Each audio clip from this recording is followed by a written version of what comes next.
Kasaysayan ng lalawigan ng Pangasinan.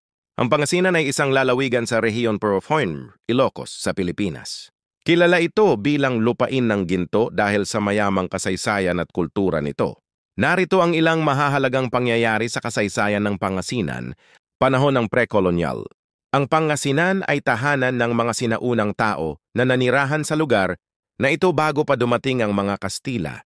Ang mga pangunahing pangkat etniko ay ang mga Pangasinense, Ilocano at Kapampangan.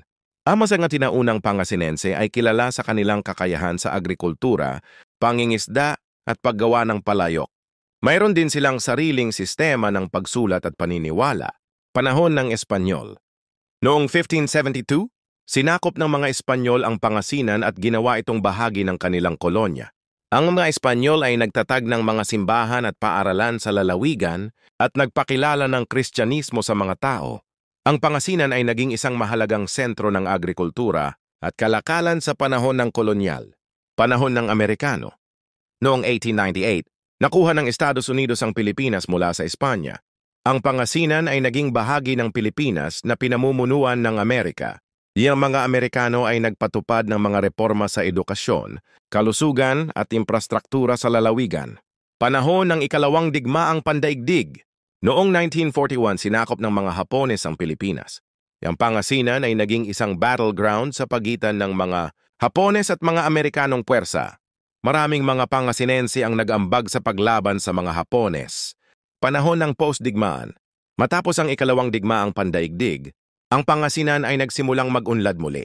Ang lalawigan ay naging isang mahalagang sentro ng agrikultura, industriya at turismo. Ang Pangasinan ay patuloy na nag-aambag sa pag-unlad ng Pilipinas.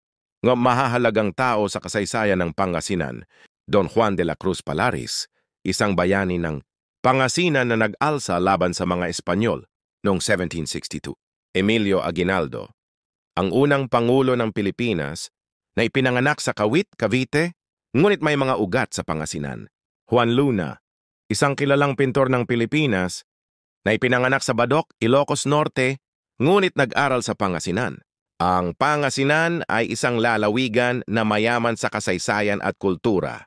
Yung mga panangyayari sa nakaraan nito ay nagbigay ng hugis sa pagkakakilanlan ng mga Pangasinense at sa kanilang kontribusyon sa pag-unlad ng Pilipinas.